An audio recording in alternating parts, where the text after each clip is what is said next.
Hoje a gente vai falar um pouquinho sobre translocação e distribuição de assimilados, né? O que foi produzido lá no processo que nós já vimos, que é a fotossíntese. Então, basicamente, se nós formos fazer um raio-x, né, do que para onde os produtos da fotossíntese, onde eles são utilizados, para onde eles vão, então a gente pode fazer aqui um pequeno resumo, né, do destino dos açúcares produzidos na fotossíntese. Como vocês devem ter assistido também lá na aula que eu postei, que falava de respiração, né? Então, esses produtos da fotossíntese, esses blocos construtores, né, os carboidratos, triose e fosfato, eles podem ser armazenados na forma de amido no cloroplasto, isso na folha mesmo, né? Pode ser respirado nos mais diversos locais, né? Pode ser utilizado na manutenção, seja respiração de manutenção, né, também, né, manutenção de alguma estrutura, né, na respiração de manutenção de algumas funções fisiológicas, pode ser armazenado em tecidos de reserva, né, então, basicamente, também, esses produtos da fotossíntese, eles não precisam ser necessariamente usados de imediato, como podem ser armazenados em várias partes, seja na folha, né, seja em ramos, raízes, troncos, depende de qual vai ser a espécie vegetal, né. Pode ser utilizado também para crescimento e desenvolvimento, né, justamente, é um dos fins dos produtos da fotossíntese, promover o crescimento e desenvolvimento da planta. Síntese de material metabólico estrutural, né, é o princípio básico, é você ter aqueles esqueletos carbônicos que são produzidos quando algum carboidrato maior é respirado, eles podem ser utilizados para os mais diversos fins, né? Seja os provenientes da glicólise, da revolta da pentose fosfato, né? Ou até mesmo o ciclo de Krebs. E podem também ser transportados, né? Esses carboidratos produzidos na fotossíntese, eles podem ser translocados para várias partes da planta, né? Dependendo de qual é a interligação que tem naquele local que foi sintetizado, até o local fim, que vai ser o dreno preferencial, tá? E síntese também de compostos do metabolismo secundário, né, que são substâncias não menos importantes, né, mas que são do metabolismo secundário, como exemplo, flavonoides, alcaloides, né, terpenos, são substâncias aí. Alguns hormônios são terpenos, né, provenientes de terpenos como giberelinas, né, ácido abscísico. Então, alguns hormônios também são substâncias do metabolismo secundário, tá? Que é alguns exemplos aí de alguns destinos que podem ter esses carboidratos que são gerados na fotossíntese, tá? Então, temos os mais diversos fins.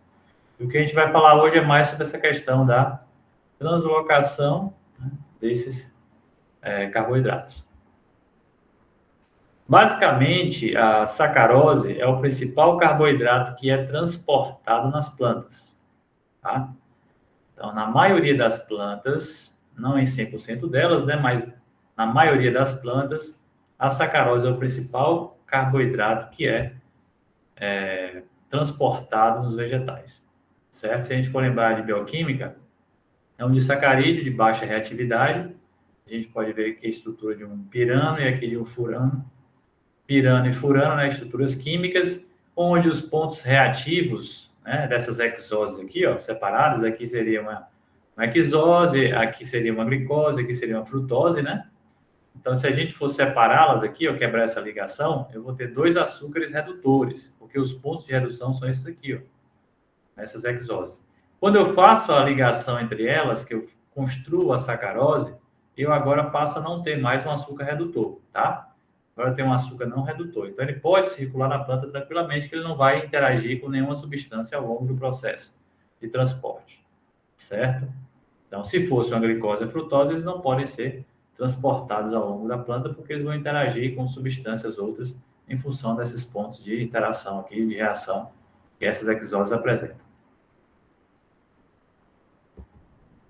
Aqui são outros tipos também de carboidratos que podem também circularem pela planta, né?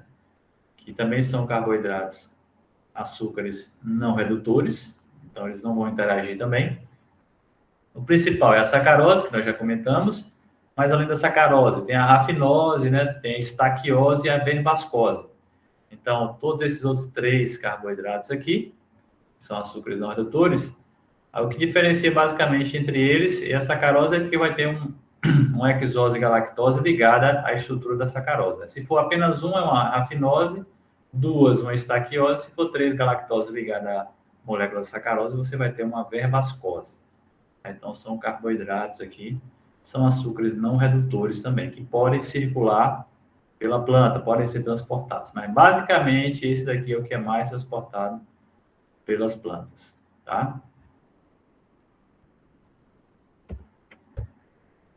Bom, esse transporte no floema. Então, basicamente, a gente tem que compreender 2 coisas para poder entender esse transporte. Uma, de onde vai vir esses carboidratos e para onde eles vão.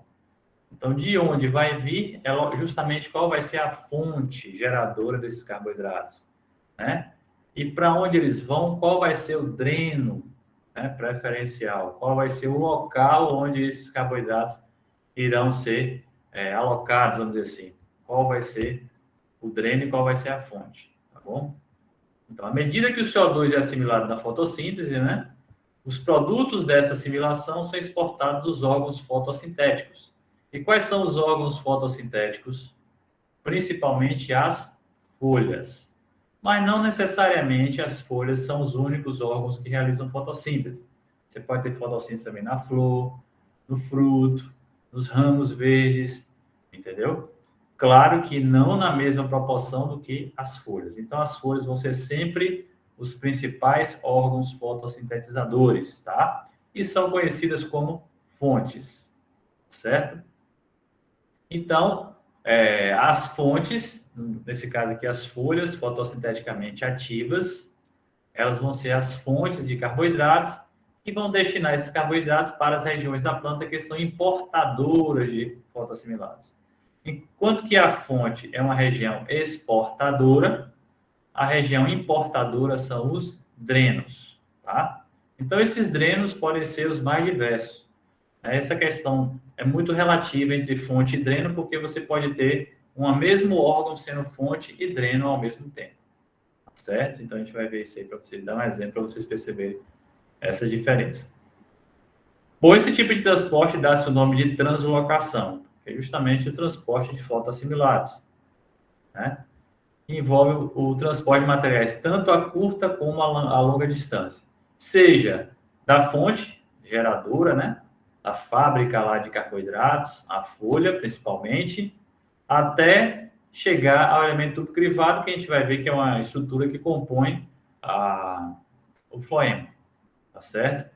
Então, da fonte até chegar no elemento crivado, seria um transporte a curta distância, e do elemento crivado até chegar ao dreno seria um transporte de longa distância. Bom, o floema é um tecido de condução responsável pelo transporte e distribuição de elementos nutritivos, né? Então, principalmente são açúcares, mas não necessariamente só açúcar, só carboidrato. Pode transportar também outras substâncias orgânicas, pessoal, proteínas, né? Aminoácidos, tá?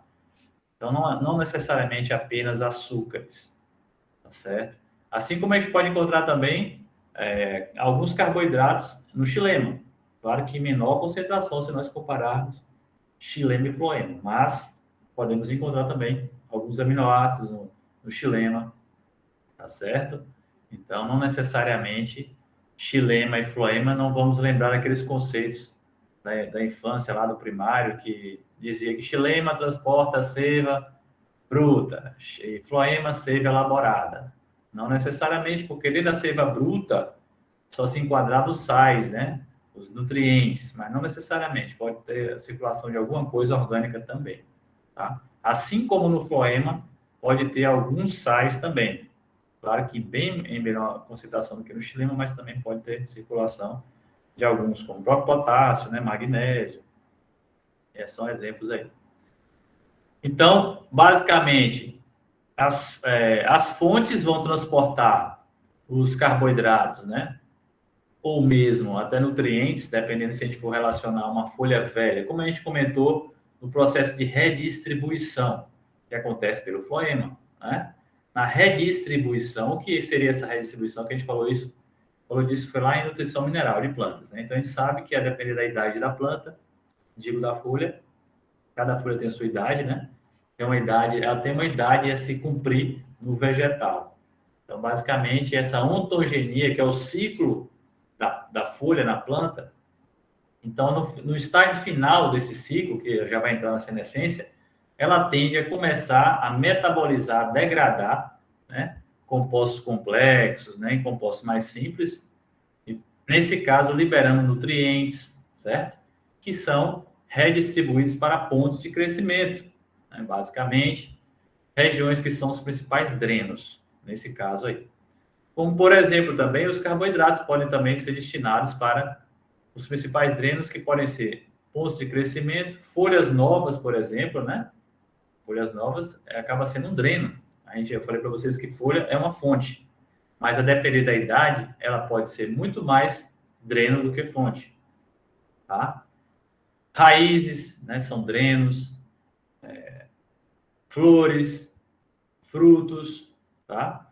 Então, basicamente, o transporte que acontece da fonte para o dreno, que é o que nós chamamos de translocação, ela vai estar acontecendo diariamente das folhas, basicamente, né, que são as principais fontes dos vegetais, para os mais diversos drenos que nós podemos citar: folhas, raízes, flores, frutos, isso dependendo muito da fase fenológica das plantas. E esse transporte no floema, ele foi identificado primeiramente, né, foi observado primeiramente pelo italiano Marcello Malpighi, né, esse biólogo aqui, que ele fez um experimento lá no século 17, em que ele pegou uma árvore adulta e fez um anelamento, né, que nós hoje já conhecemos como anelamento, e já foi feito muito aqui no Vale em Videira também, né, não sei se em Mangueira também pode ter sido feito, mas que é justamente retirar essa casca, né, esse anel da casca aqui é removido, né, depois de um certo tempo.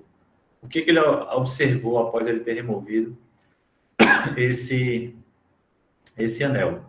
Ele percebeu o seguinte, que havia um entumecimento, né, na região superior, onde foi feito o corte, né? Onde foi feito esse corte aqui, na região aqui superior, depois de determinado tempo, ela engrossava, né? Havia um entumecimento aqui nessa região. E isso, nessa situação, justamente explicou que alguma coisa que passaria lá para baixo, né, sendo destinada para outros drenos, pode ser a raiz, né, pode ser até folhas aqui abaixo desse local onde foi feito o anel, né, o anelamento. Então, outras partes da planta iriam necessitar da nutrição proveniente, né, da parte superior, onde foi feito esse anel aqui. Então, justamente ele identificou essa questão do floema.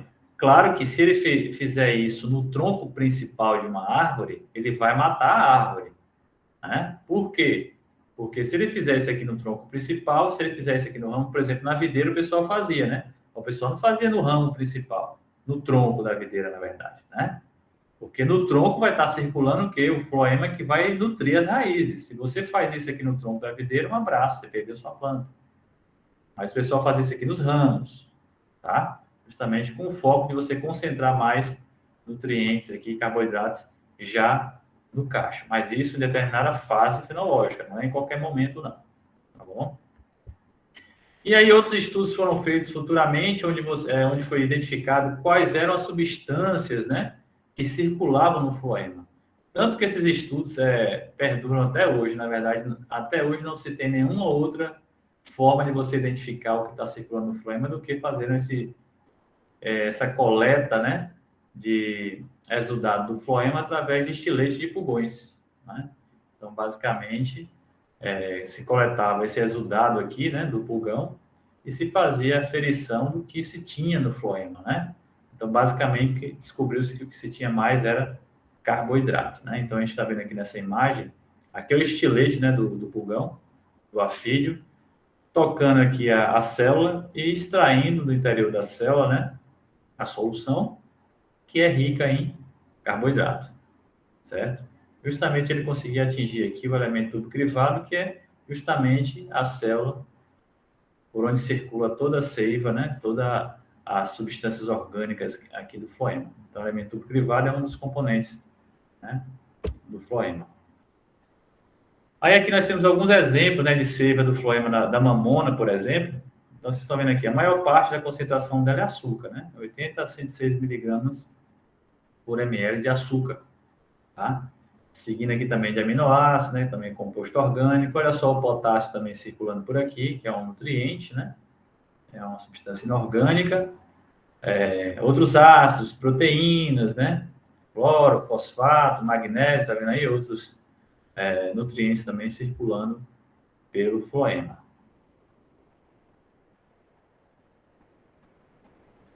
Então, diferentemente do xilema, o floema é constituído por um conjunto de células vivas especializadas. Então, são tubos vivos, né? Então, esses tubos são conhecidos como elementos crivados, né? Então, é conhecido como elemento de tubo crivado nas angiospermas e células crivadas nas gimnospermas, né? Então, basicamente, o que nós trabalhamos e cultivamos, basicamente, são as angiospermas. Então, elementos de tubo crivado, né?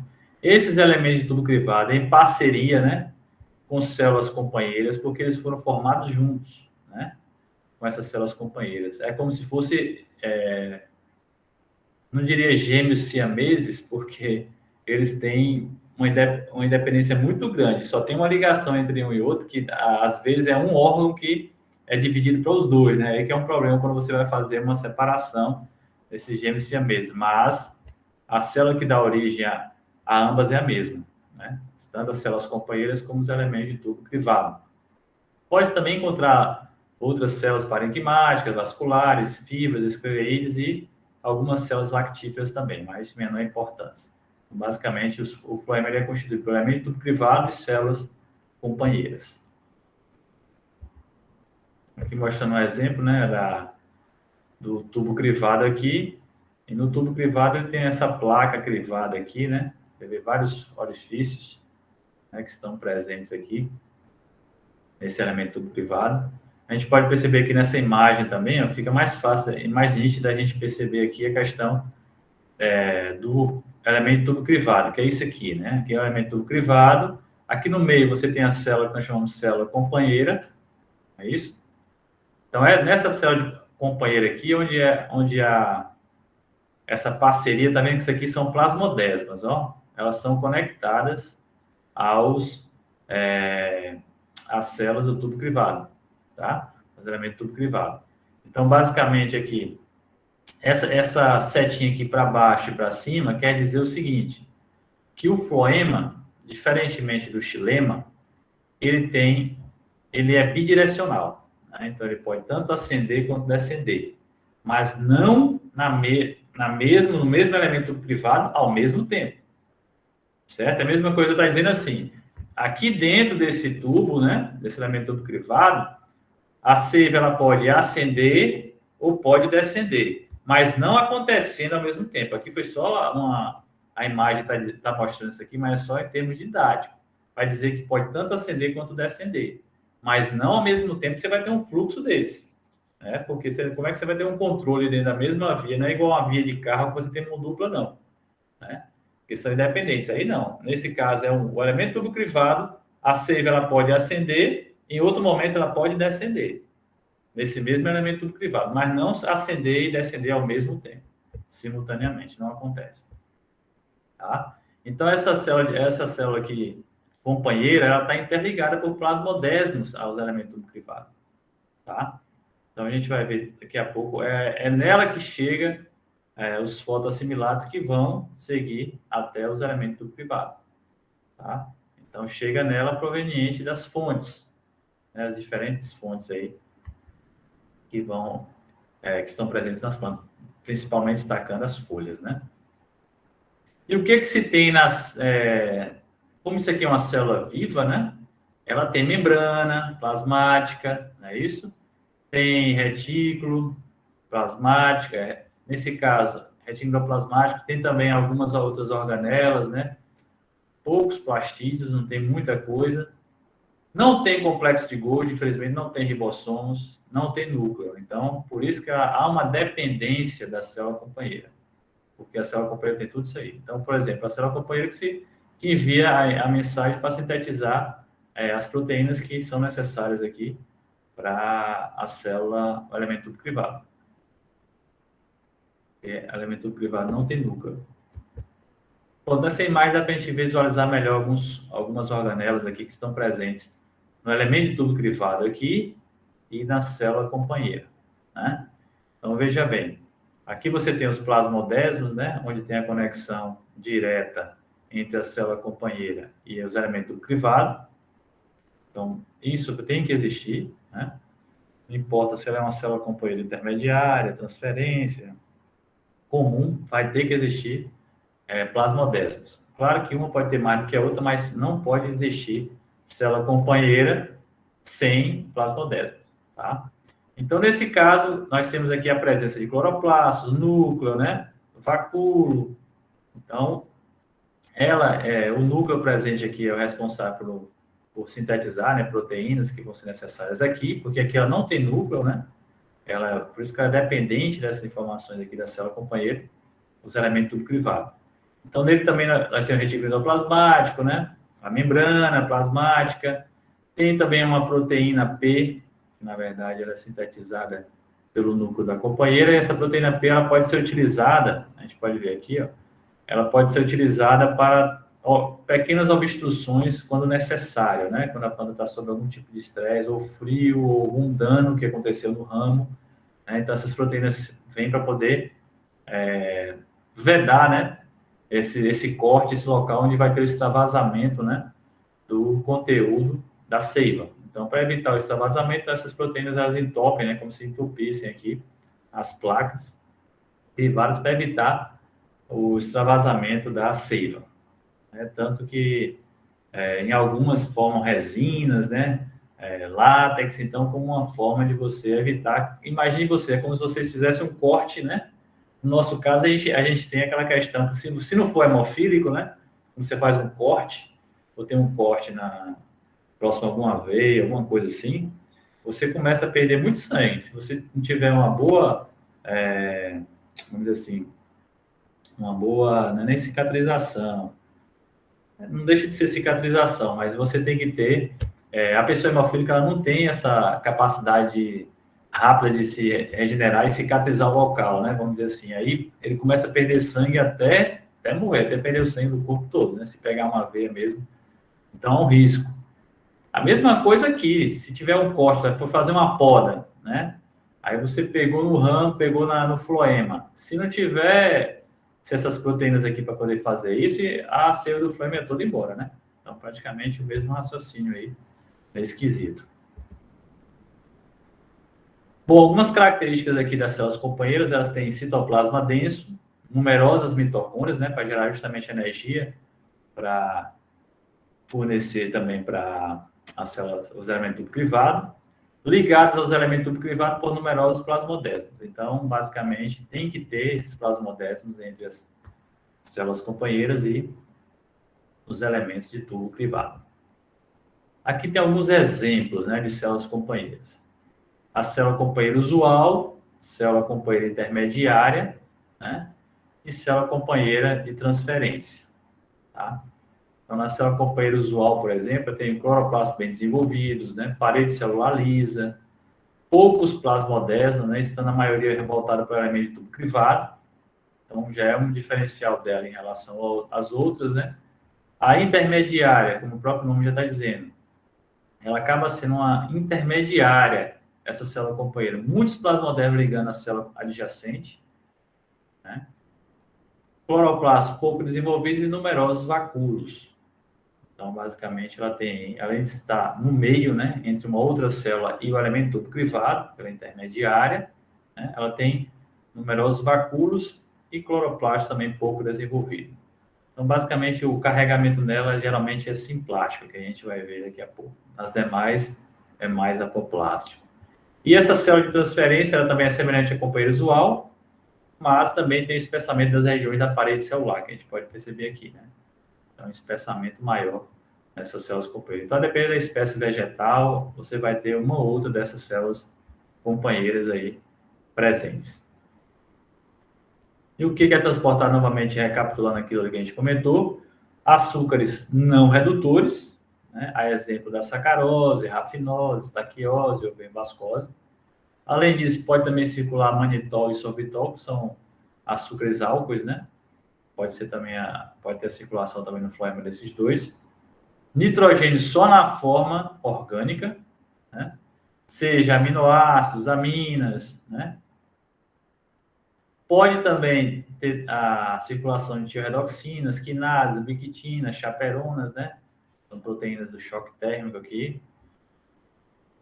Íons inorgânicos, apenas magnésio, fósforo, cloro e potássio. Né? Nitrato não tem como circular aqui. Né? Basicamente, você não vai encontrar nitrato circulando no floema, mas sim no xilema.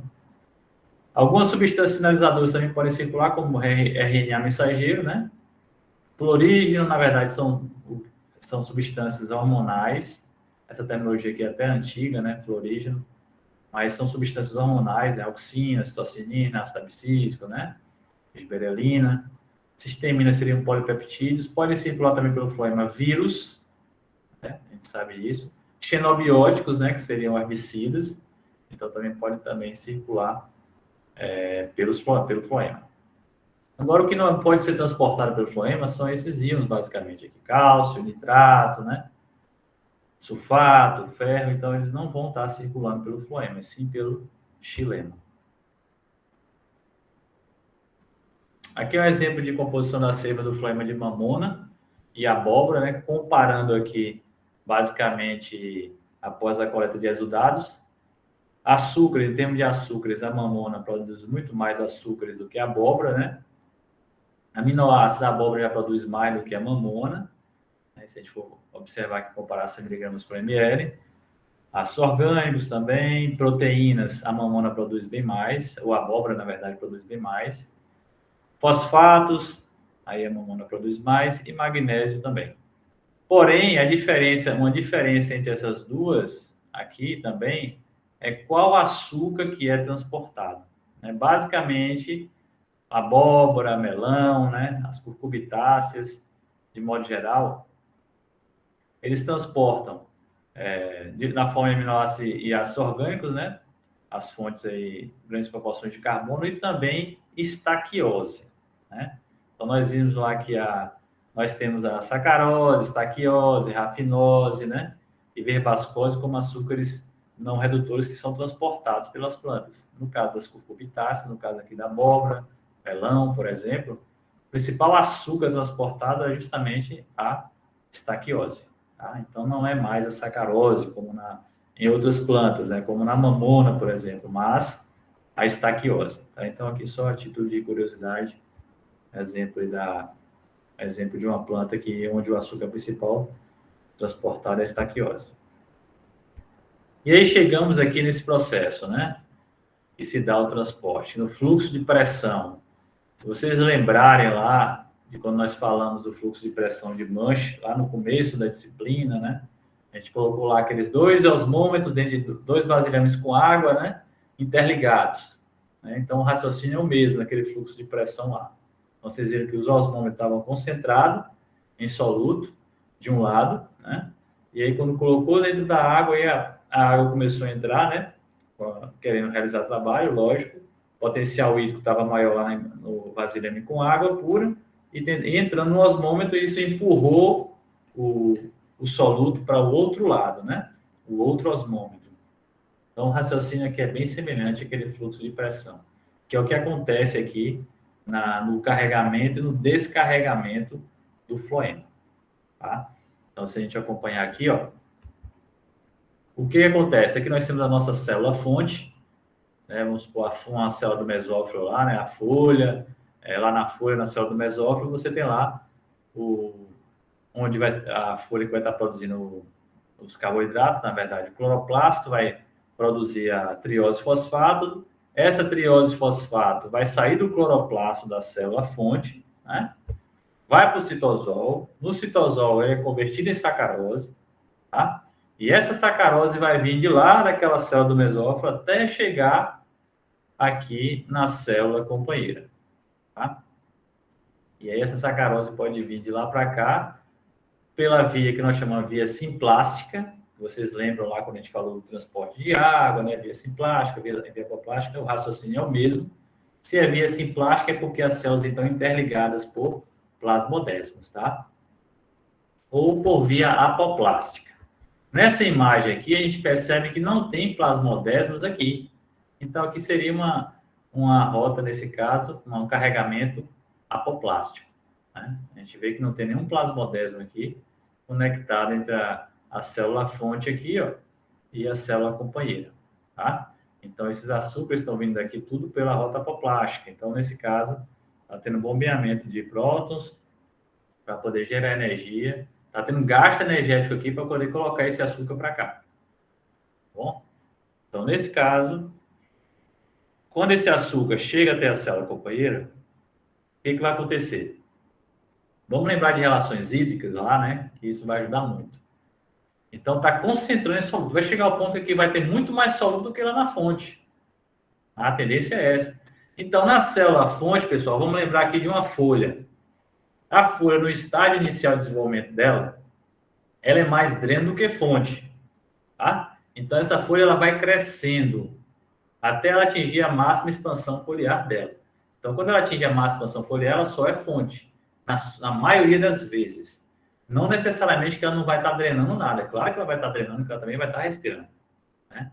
A folha nunca é 100% fonte e nunca 100% dreno, a não ser no início do seu desenvolvimento. Aí, realmente, ela é 100% dreno. Mas a folha nunca vai ser 100% só fonte, porque ela vai ter que consumir alguma coisa para dar manutenção no seu desenvolvimento, tá? Então, ela vai estar sendo mais fonte do que dreno. É quando ela realmente já vai estar disponibilizando fotoassimilados para o restante da planta. Então, quando ela concentra os fotoassimilados, a sacarose, né? Depois que ela veio de lá do citosol, a triose fosfato veio lá do citosol, foi até saiu do estroma do cloroplasto, né? Foi até o citosol da célula. Lá no citosol, essa triose fosfato, ela é transformada em sacarose, né? Então, essa sacarose agora sai de lá do citosol da célula fonte e vai até a célula companheira. Essa concentração aqui, aumentando a concentração de soluto aqui na célula, a gente já sabe que vai baixar o potencial hídrico, né? Vai ficar bem mais negativo, não é isso? Principalmente por causa do potencial osmótico, né? E o que vai acontecer? Como aqui tem plasmodésmo, a gente está percebendo aqui, então o soluto vai daqui para cá, não é isso? O que vai acontecer nesse elemento tubo crivado? Justamente isso. Potencial hídrico mais negativo, né? Então, o que vai acontecer? Como aqui está concentrando em soluto, a tendência é o quê? A água, nesse caso aqui, vai vir do xilema, né? Porque aqui, nesse exemplo, o potencial hídrico no xilema está maior do que o potencial hídrico no floema, né? Então, poderia vir de outra célula aqui ao lado. Apesar de ter essa distância aqui, mas é mais por causa da gente poder colocar esse texto aqui para identificar, né? As células estão bem mais próximas e tem conexão entre elas, tá? Então, quando essa água vem do xilema, porque o potencial hídrico está bem maior, e chega ao floema, o que vai acontecer? A água vai começar a exercer uma pressão aqui, não é isso? Então, o potencial pressão aqui já vai aumentar. Então, isso vai gerar o quê? Um fluxo, né? Por isso que o nome é fluxo de pressão. Porque está aumentando tanto, e vai empurrar esse soluto, né? Vamos dizer assim, por fluxo de massa. É um fluxo de massa de toda forma, né?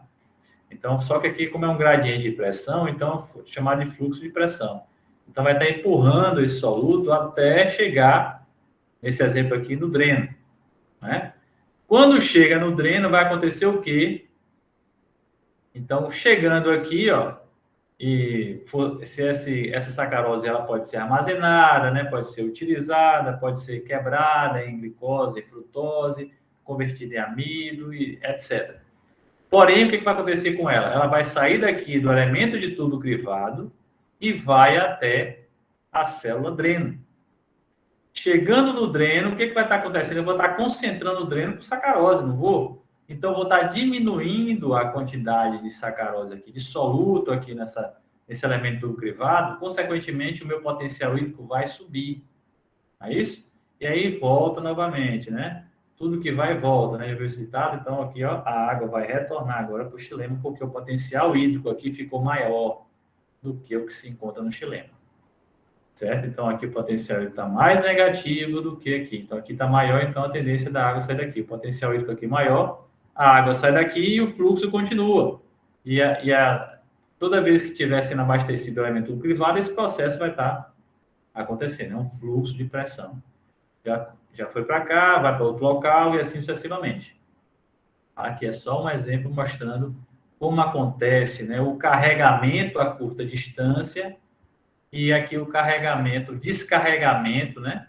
Aqui é o descarregamento a curta distância, que já está aqui, e aqui o carregamento a longa distância. Então, são essas 3 etapas que acontecem aí. O carregamento do floema, né, que nós vimos lá. Opa, desculpa.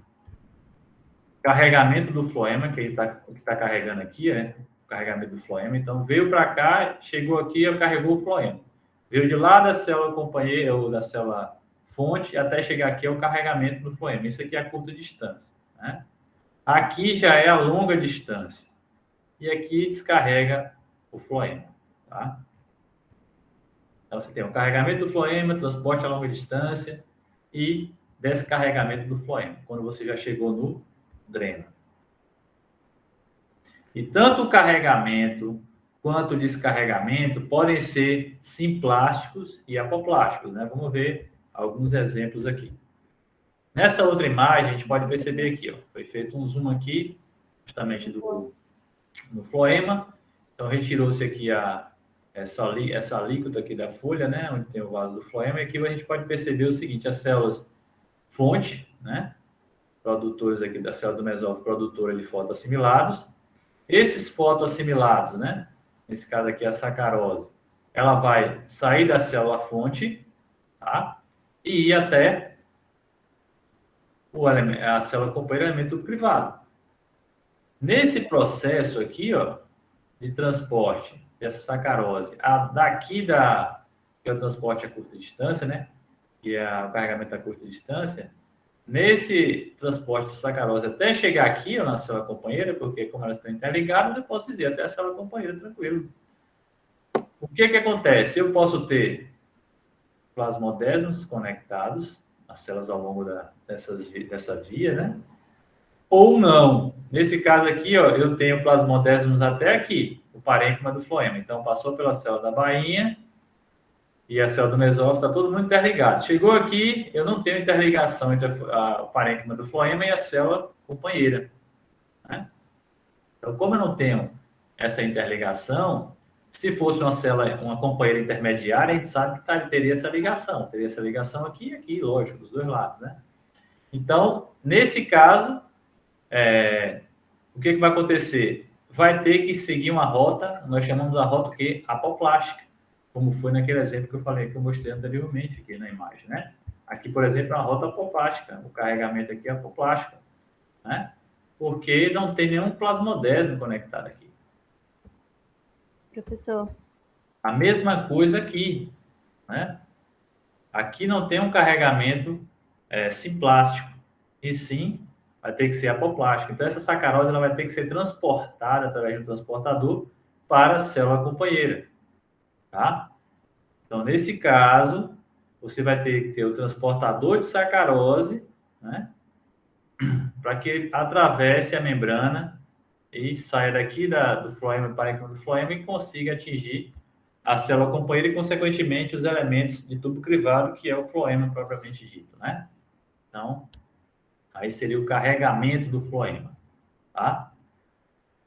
Então, você tem aqui o carregamento apoplástico, né, do floema, como foi mostrado. Tem também a tepiase, então é isso que eu vou falar agora para vocês. A tepiase localizada na membrana plasmática da célula companheira implica no carregamento apoplástico do floema. Então, toda vez que tiver esse bloqueio, né, que não tem uma ligação aqui por plasmodésmo entre a célula adjacente à célula companheira, podemos dizer assim. Então, para esse soluto aqui, essa sacarose entrar na célula companheira, ela vai ter que seguir por transportadores, certo? Então, Deu-se um zoom aqui também nessa estrutura da membrana, e aí nós encontramos quem? A tepease, né? A tepease membrana está presente aqui. O que a tepease faz? Lembrando lá novamente, tanto da absorção nutricional, que nós já falamos, né? Então, o que a tepease faz aqui, pessoal? Então, ela vai bombear prótons, vai gerar um potencial eletroquímico aqui. Ela vai estar bombeando prótons do citosol para a região do apoplasto, tá? Para esse próton trazer consigo quem? A sacarose. Então, praticamente, ele vai voltar e vai trazer consigo a sacarose. Então, há um consumo de ATP na rota apoplástica justamente para trazer essa sacarose para dentro, através do seu transportador. Tá? Então, para ela poder entrar, vai ter que ter bombeamento de prótons para gerar esse potencial eletroquímico aqui. Então, porque está saindo de um local onde está menos concentrado para um local onde está mais concentrado, sendo que o normal é sair do mais para o menos. Tá? Quando você manda do menos para o mais, tem que gastar energia. Quando você manda do mais para o menos, é passivo, né? Não tem gasto energético. Então, nesse caso aqui, tem que ter esse gasto de ATP para que essa sacarose possa entrar na célula companheira. E aí nós temos, como eu falei para vocês, o carregamento simplástico do floema e o carregamento apoplástico. Tá? O carregamento simplástico é quando você tem uma conexão desde a célula fonte, nesse caso aqui a célula do mesófilo lá, até chegar no elemento crivado. Toda a conexão via plasmodésmos. Tá? Então a gente pode perceber aqui que ela tem uma conexão via plasmodésmos até o elemento crivado. Tá? A partir do momento que em alguma dessas células que são percorridas aqui, ó, durante o processo de translocação dos carboidratos, se em alguma dessas células aqui tiver qualquer impedimento, qualquer barreira, não exista plasmodésmo, por exemplo, vamos supor que não exista plasmodésmo aqui, apoplástico. Não exista plasmodésmo aqui, apoplástico. Não exista plasmodésmo aqui, apoplástico. Ou aqui, apoplástico. Tá? Então, teve algum impedimento na conexão entre uma célula e outra aqui ao longo do fluxo, é carregamento apoplástico, tá? Não teve nenhum impedimento, tudo aqui foi para plasmodésmos, é carregamento simplástico. Não importa onde é o impedimento. Qualquer um impedimento que tenha ao longo dos plasmodésmos, das células, se alguma daquelas células não tiver plasmodésmo se ligando à outra, é carregamento, naquele exemplo, carregamento apoplástico. E tem também o que nós chamamos de armadilha de polímeros, né, que a gente fala. Isso aqui para células intermediárias, né? Lembra daquelas células intermediárias? Que elas estão conectadas tanto às células adjacentes, essa aqui é o exemplo da célula da bainha do feixe, como também o elemento crivado, né, normal. Então, nesse caso aqui, ó, essa armadilha de polímeros, o que ela faz? Então, a sacarose, quando chega até aqui a célula intermediária, né, que seria a célula companheira, quando ela chega até aqui, o que vai acontecer com essa sacarose? Essa sacarose, ela é transformada em rafinose, né? Por isso que a gente chama de armadilha de polímeros, por isso. Por quê? Quando chega aqui na célula intermediária, se ela não acontecer isso com a sacarose, ela pode voltar novamente por aqui, ó, por onde ela entrou, tá vendo? Tranquilo. Porque aqui esses plasmodésmos aqui, ó, tem uma dimensão que permite a passagem da sacarose facilmente. Porém, quando tem a ligação da sacarose com outra galactose para formar a rafinose, né? Nesse caso aqui, cria uma estrutura maior que ela não tem mais como voltar por esses mesmos plasmodésmos. Então, ela só tem um fluxo a seguir agora em diante, que é chegar aí até o elemento crivado, tá? Então, o que nós chamamos aqui de armadilha de polímeros. Então, quando se tem uma célula intermediária nesse processo, então há essa possibilidade de formar a sacarose convertida em um outro açúcar maior, né? Com a molécula maior, nesse caso aqui a rafinose, e evita que ela retorne novamente pelo mesmo plasmodésmo que ela veio. E aí ela tem que seguir o fluxo para o elemento crivado.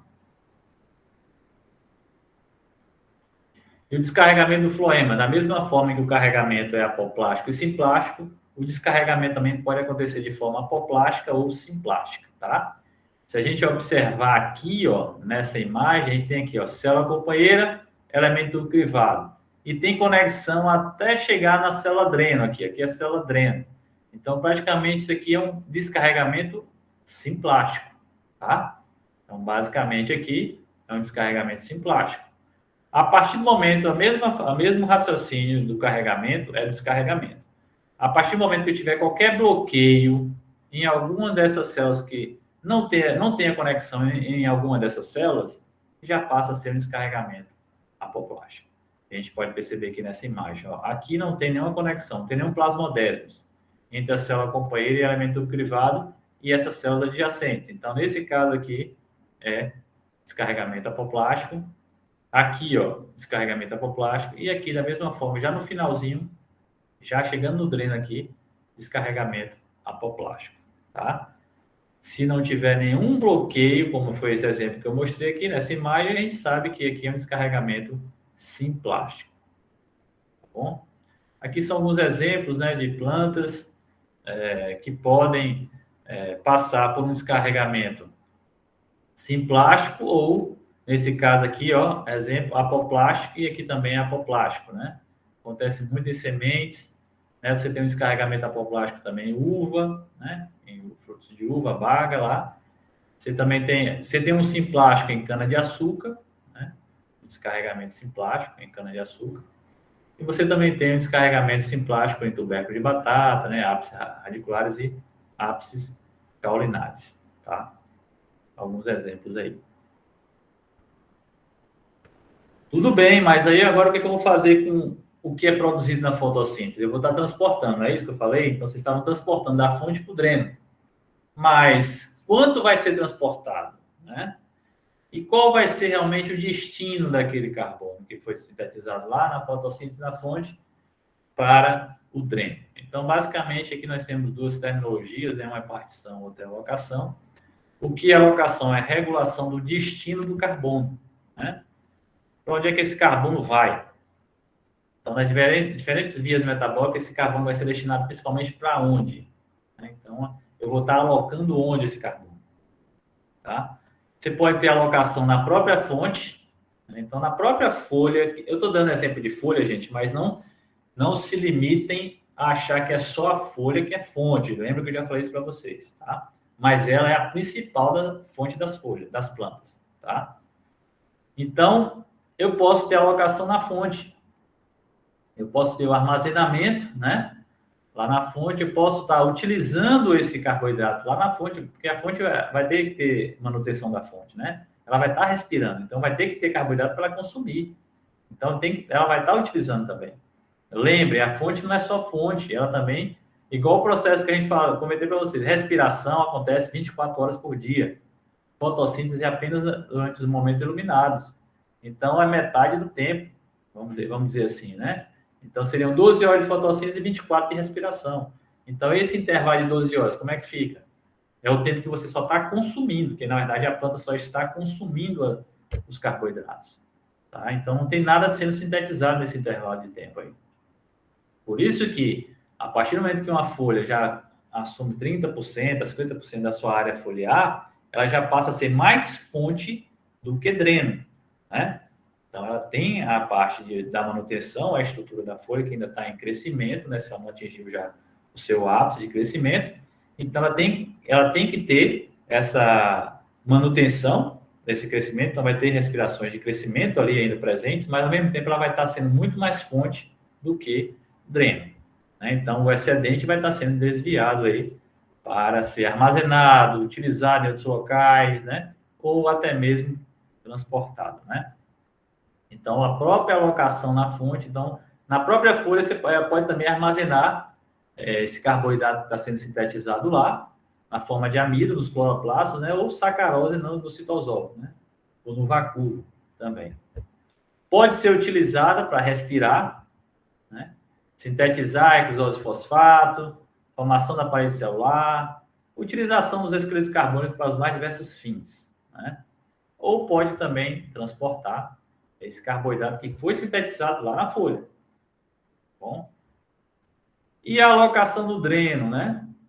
No dreno, já que o dreno é só consumo, né? Vamos dizer assim, né? A partir do momento que eu estou falando aqui, a alocação do dreno. Então, pode ser o quê? Armazenado, né?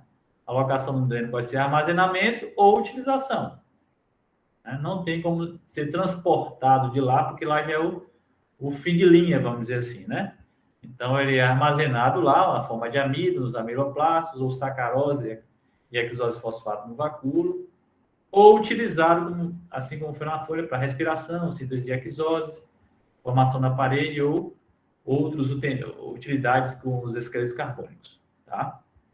Então, no dreno pode ser armazenado e pode ser utilizado. Na fonte pode ser armazenado e utilizado e também, a partir da fonte, pode ser transportado. A depender, aproveitando o ensejo, a depender da situação, do momento, né? No dreno, o dreno passa a ser, quando o dreno passa a ser fonte, né? Então ele passa também nesse caso aí, a transportar, né? Então, basicamente, se nós lembrarmos aí o pessoal aí do campo aí que faz que está convivendo na lida aí do campo, sabe que tem as etapas lá do manejo, né? Na videira, por exemplo, né? Tem a poda, né? Então, o que acontece quando eu faço a poda na videira? Né? O que vai acontecer? Eu vou produzir, não vou? Eu quero podar para poder produzir. Mas e onde é que vai vir a reserva? Né? Onde é que essa reserva se encontra? Na videira, por exemplo. Então, basicamente, essa reserva que estava alocada nos drenos ao longo das fases fenológicas foram sendo alocadas, né? E essa reserva, a partir daí, depois que você fez a poda, não tem mais folha para poder trazer reserva. Então, agora você, em vez de estar guardando durante o processo fenológico, né, até você colher, você ainda está dando manutenção nas reservas lá na estrutura da planta, né? Raiz, tronco, ramos. A partir do momento que você faz a poda, a região que antes era dreno passa a ser o que agora? Fonte. Entendeu? Então, aí, nesse momento, a região que era dreno passa a ser fonte. E a partição seria o quê? Controlar a distribuição diferencial de fotoassimilados, porque ela não é distribuída de forma igualitária, não. Ó, vou mandar uma parte para aqui, uma parte para cá, para que todo mundo seja satisfeito. Não é assim que funciona, não. Ela vamos dizer assim, é aquele pai que tem preferência por um filho, né? Ou a mãe que tem preferência por um filho. Então, basicamente, é uma distribuição diferencial, tá?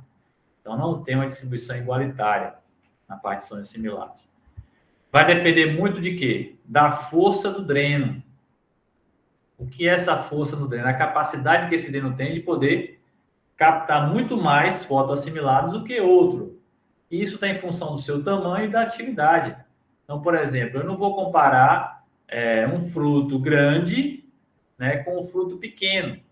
Né? Ou seja, o fruto grande ele tende a captar muito mais fotoassimilados porque ele está crescendo realmente, está atingindo seu máximo tamanho do que um fruto pequeno. Né? Então, basicamente, pontos de crescimento que tem uma atividade respiratória muito intensa, né? No desenvolvimento inicial das plantas, então eles são drenos preferenciais, né? Então a força deles é bem maior do que, por exemplo, o próprio sistema radicular, a não sei que seja o ponto de crescimento do sistema radicular, o meristema apical, né, das raízes ou dos caules. Esses aí são pontos de atividade muito intensa e de muita força, né, para atrair os fotoassimilados que estão sendo gerados nas folhas. Então, basicamente, o tamanho e a atividade vai interferir em aquele dreno ser mais forte ou mais fraco para os fotoassimilados que são gerados na planta, tá? Pode ser também controlado por mensageiros químicos, né? Essa partição também, como os fito-hormônios, né? O próprio fito-hormônio aí, ácido abscísico, citocinina, né? Auxina também, pode também controlar essa partição de assimilados, né? Questão da quantidade de sacarose, né? Potássio, fosfato inorgânico e o potencial pressão também interfere nesse processo aí, na partição. Então, a depender da força, né? A depender também da proximidade, né? Então, tem outros fatores que não só a questão da força do dreno em si, também fatores como a própria aproximação. Então, por exemplo, na videira, levando a questão do exemplo da videira. Então, na videira, a folha que mais nutre o cacho é qual? A folha oposta ao cacho. Ela está muito mais próxima do cacho do que ou a folha acima ou a folha abaixo. Então, ela é a principal nutridora do cacho da videira, né? Se eu fizer uma desfolha e tirar essa folha oposta ao cacho, as outras folhas que permaneceram agora vão assumir essa responsabilidade que antes era principalmente da folha oposta ao cacho. Então, agora elas vão ter que compensar a falta da folha oposta ao cacho. Então, nesse caso, acontece isso aí também. Então, para isso, tem que ter uma interligação também entre essas folhas e o cacho. Então, presta atenção. Eu tenho uma fonte aqui, mas não necessariamente essa fonte vai só nutrir o que está perto dela. Pode nutrir alguma coisa mais abaixo, alguma coisa mais acima também. Depende de qual é a interligação que tem entre aquela fonte e o outro dreno. Né?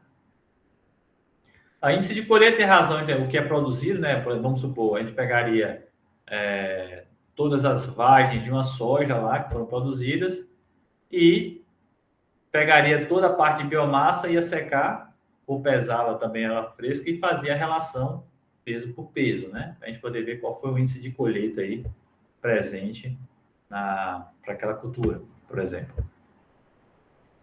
Aqui, ó, a dinamicidade das relações fonte e dreno ao longo das fases da cultura, como eu falei para vocês, né? Então, essa questão de fonte e dreno é muito relativa, depende do momento que você está se referindo. Então, o que está acontecendo aqui? Ó? Aqui eu coloquei uma semente de arroz para germinar. Então, nesse primeiro momento, a semente está sendo o que aqui? A fonte. Né? Então, a semente vai iniciar o processo germinativo, né? Ela vai embeber, vai passar por as 3 fases lá do processo de embebição, né? Ela vai estar lá sintetizando enzimas hidrolíticas, vão quebrar os compostos complexos e mais simples para ser respirados. E aí, o que vai acontecer? Vai começar a gerar radícula aí, os primeiros primórdios foliares. Quando gera a folha, né, como eu falei para vocês, no primeiro momento, as folhas elas começam sendo mais dreno do que fonte, né? Então elas só passam a ser fonte realmente quando ela já atinge lá mais de 30%, depende do tipo de folha, né? 30%, algumas folhas como a de cana, por exemplo, só quando atinge 90% basicamente do seu tamanho, é que elas passam a ser mais fonte do que dreno. Outras, né? No caso da videira aí, com 30%, 50% do tamanho dela ela já atingiu esse tamanho máximo, né? 30%, 50% desse tamanho máximo, ela já começa a ser fonte, né? Então, nesse caso aí, nesse momento aqui agora, a folha ainda seria o quê? Dreno, porque o dreno tudo está saindo aqui da semente, né? Toda a energia que foi proveniente para desenvolver o sistema radicular e essa parte aérea inicial aqui da plântula, né? Então, a fonte foi quem? A semente. Com o desenvolver da planta, então, basicamente, as folhas agora passariam a realizar fotossíntese, né? As folhas bem desenvolvidas passariam a realizar fotossíntese, e aí, nesse caso, elas seriam mais fontes do que dreno, né? Continua sendo dreno porque, como eu falei para vocês, não existe folha 100% só fonte, porque a folha ela não só produz, ela também é um ser vivo, ela está viva, ela também respira, então ela consome. Ninguém só produz, né? Só uma máquina praticamente, né? Então, mas ela é um ser biológico, ela não é uma máquina que vai só produzir, não vai também usufruir do que está produzindo. Então, nesse caso, por isso que nós temos aqui, ó, fonte, ela agora passou a ser fonte, porque já é uma folha completamente desenvolvida, e ao mesmo tempo também ainda é dreno, porque ela também está consumindo uma parte do carboidrato que ela está gerando, tá certo? E uma parte vai começar a ser armazenado onde? No sistema radicular aqui, ó. Então, por isso que aqui nós temos fonte e dreno, porque as raízes também são drenos, né? Então, nesse caso, as raízes, todos os fotoassimilados são produzidos na parte aérea, vão nutrir tanto a parte aérea como também o sistema radicular. Tá? Então, o sistema radicular ele pode ser fonte, pode ser dreno, dependendo do momento. Aí chega ao ponto, nesse exemplo aqui, no enchimento de grãos, onde a gente está percebendo que as folhas ainda continuam sendo fontes, né? E o dreno preferencial agora são as inflorescências, né? Vão ser os frutos, os próximos frutos aqui a serem produzidos, né? Dessa inflorescência, que nesse caso aqui é o exemplo do arroz, né? Então, vai produzir lá as cariópsis, né? Que é o fruto do arroz. Então, nesse caso, vai ser o dreno principal. Isso porque essa questão de fonte e dreno, principalmente dreno, varia muito com a fase fenológica. A gente está vendo aqui, né? A gente está vendo aqui que aqui foi a fonte principal, aqui está sendo só o dreno no momento. Depois, com as fases, o avançar das fases fenológicas, a raiz que era só dreno passou também a ser fonte, tá? Assim como as folhas que eram só dreno passaram também a ser fonte, né? E assim acontece até o estágio final, né, reprodutivo final da planta, até ela chegar à senescência. Tá bom? Nesse caso aqui, a sistema radicular está sendo fonte, né? Porque absorve os nutrientes, aí não pode esquecer disso aí. E aqui, as folhas como fonte também, e o dreno preferencial, neste momento, são os frutos que vão vir daqui do processo de polinização, fertilização e fecundação. E aí, nesse caso, vai formar o grão de arroz, que é o fruto, é a cariópse. E aí, como eu falei para vocês, a questão lá da proximidade, tamanho, né? Como esses aqui estão bem próximos, bem equidistantes, né? Então, poderia-se haver uma certa distribuição de forma igualitária, sendo que eles não estão ligados apenas a essa única folha, né? Claro, isso aqui é só um exemplo para mostrar para vocês que a questão da proximidade, né? E também a questão de tamanho e força. Aqui a gente pode perceber o que? Agora você tem dois frutos do lado de cá e aqui você tem um fruto só. Então, a tendência é que esses dois aqui, ó, tenham maior força, né, de atração dos fotoassimilados do que esse que está isolado, tá bom? A mesma coisa que a questão da proximidade que eu falei para vocês. A tendência é que esse fruto aqui, ele consiga trazer para si muito mais fotoassimilados. Então, aqui você está falando da partição agora, né? Então, que ela é desigual mesmo. Então, muito mais fotoassimilados para cá do que para cá. Por mais que esse daqui tenha alguma interligação, né, com esta folha, tá bom? Porque, como eu falei, não necessariamente apenas as folhas que estão próximas àquele dreno, seja ele um fruto, uma flor, né? São os únicos nutridores daquele dreno, né? Podem ter outros também, que podem ter outras conexões. Então, nesse exemplo aqui, com a questão da proximidade, a tendência é que esse daqui adquira muito mais fotoassimilados do que esse que está mais distante. A questão também do tamanho, né, aqui desse fruto, né? Nesse caso, ele pode adquirir muito mais fotoassimilados do que esses outros aqui que estão em tamanhos bem menores, né? Por mais que tenha maior quantidade. Tá certo? Então, a questão da força do dreno, né? É a capacidade que um determinado dreno vai ter de atrair para si muito mais fotoassimilados, justamente em função do seu tamanho e da atividade que acontece nesse dreno. Então, você está vendo que o dreno é muito maior, tem maior massa, maior crescimento, então maior atividade meristemática também, porque está crescendo, do que esses aqui que são frutos menores. Então, é só a título de exemplo aqui, o que pode acontecer, né? Vocês podem até começar a visualizar essas coisas no campo, né? Nas plantas, no quintal da sua casa. Também essa questão da proximidade, né? Questão do tamanho, esses frutos que estão mais próximos, as folhas que estão mais próximas daqueles frutos maiores, né? Então, você tem aí fator de proximidade, de tamanho, de força, do dreno. Ok? Alguma dúvida, pessoal, em relação à translocação de fotoassimilados?